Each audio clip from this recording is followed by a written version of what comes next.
Hello and welcome back to another edition of Health Matters. Last time we spoke about the pelvis and putting the pelvic in neutral. The reason being is because I'm going to show you some of the postural pitfalls that can occur in the pelvis area. Let's just remind ourselves of what the pelvis involves. It's this area here. So we're looking at the top part of the femur and the pelvic bones here and this vertebrae and the sacrum. Turning it round, we are looking at this vertebrae here, these two bones and there. All of those will affect the lower part of the body and cause things like sciatica and problems, tight calves and pain in the buttocks and pain in the toes. A lot of foot problems come from low back pain, besides having low back pain, all right? As well as pelvic problems and bladder, all sorts of things can be pressed on by the nerves that irritate within this lower half. I'm going to show you now some of the things that occur in daily life, every day, many times a day, by everyone. These are just bad habits. And what we've got to do is break ourselves of the bad habits, because that's what's causing our problem with our posture and giving us pain. Okay, that said, let's go first. I'm going to show you a position that we all do every day. Men, you do it while you shave and clean teeth. Women, you do it when you clean teeth, when you iron. Men, you do it when you work surface. Just apply these things to everyday life. Just the position. Apply them, interpret them to your workspaces and your work and your home life, and think, yes, I do that when. Could be pushing a pram, pushing a trolley, mowing the lawn, okay? It's this position. It's slightly out of 90, here. It's putting all the pressure just here, okay?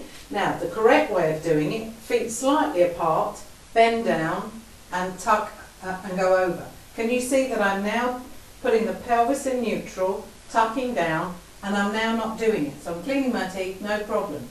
That's the old way. This is the new. Tuck the pelvis under.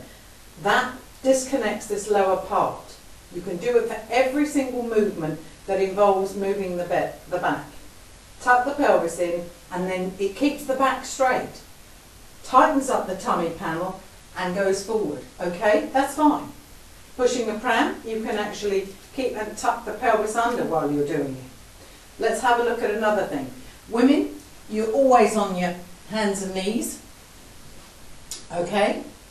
And we're looking at men doing floor work, women sitting, whatever. Okay? Tuck the pelvis under. And then you're taking it out of play. If you have to be on the floor for any reason, you should be doing this position where you're keeping the back straight. You can change nappies and play with baby and do all sorts of floor work this way and or that way. All right? If you have to, find yourself either in this position or this position, tuck the pelvis under. That means you now actually cannot do that. Because if you're tucking the pelvis under, it's very difficult to move forward. Okay? Same as here. If you're in that position, ladies, we're famous for having our hair washed over the bath. And we're always doing this. And all of the pressure that goes on here, we're talking about regularly, constantly doing it. Okay? Repetitively. And that's what's going to cause a problem in this lower area here. So tuck the pelvis under and then shower. Best thing obviously is to wash your hair in the shower. But if you have to do it that way, then tuck the pelvis under. Another pitfall, getting in and out of bed. We all have done it in the past. We all pull the covers back and immediately lift up. The pressure that is put on the low back is incredible. You would not believe it.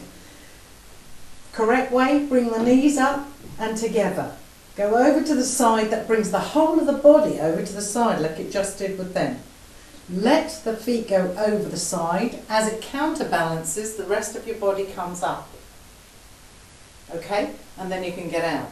Conversely, the other way in, sit down on the bed, roll onto your side, keep the feet together and brings the feet up. Then you can put them down and roll over. When you're turning over in the night, bring your feet up and just go over to the side because the body goes up with it, all right? Because a lot of people leave their knees down and then they push up on their heads and their necks to turn over.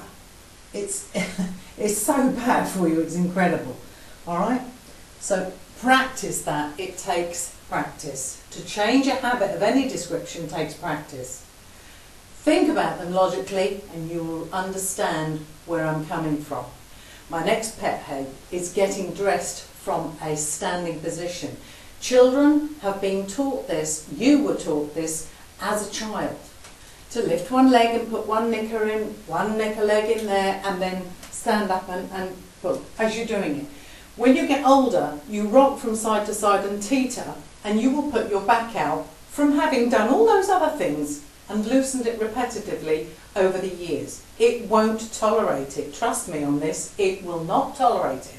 If it doesn't happen this year, it'll happen next year, or the year after, or the year after. It will catch you out. Trust me.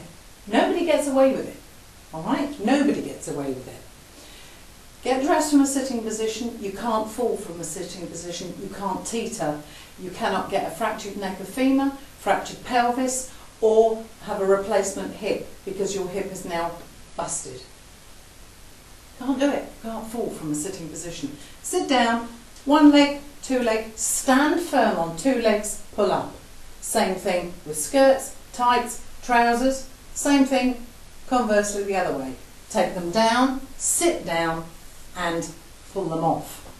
Now, another pet hate of mine is men, you are worse than women at this, and that is taking your shoes off by putting one foot in front of the other, using it to pull, okay?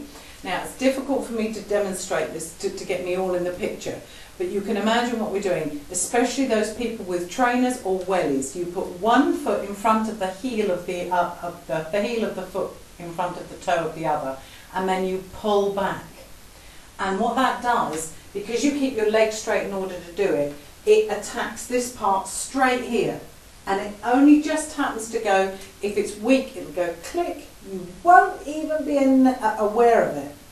But you will be aware of the pain that goes all the way down your bottom, right the way down your leg, known as sciatica.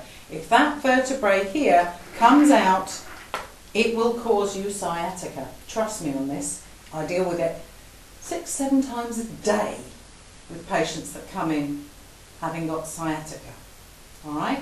It's because they've done exactly that. When we go through the movements of the activities of daily life that they do, that's one of the things. Get out of the habit, don't be lazy, undo the laces. If you've got to take the boots off, bend your knee and then do it so that the knee is bent and you're using the hip joint rather than the back. You understand? Practice it. Get out of the habit. Another pet hate is having children on hips. Throwing the hip out really puts a huge curvature, and the problems that go through the spine is incredible. Don't do it. Carry the baby on here, put them down in a baby bouncer, go off and do your work and then come back again. Let's look at how we're going to manage if we do have to bend. Supposing we're going into a boot of a car, we lift up, we go over. Put the pelvis in neutral and then do it. Bend and come up. You can take the pelvis out of neutral. Pushing a pram, pelvis in neutral, okay, trolley, whatever. Put the pelvis in neutral, it takes it out. When you're bending, if you have to bend, pelvis in neutral. Try it and take it out. It is important. It will save you an awful lot of problems with your back. Next week we're going to be dealing with this part, on the lumbar part, and all the problems that can occur there. So do join me next time. Take care now and keep practicing.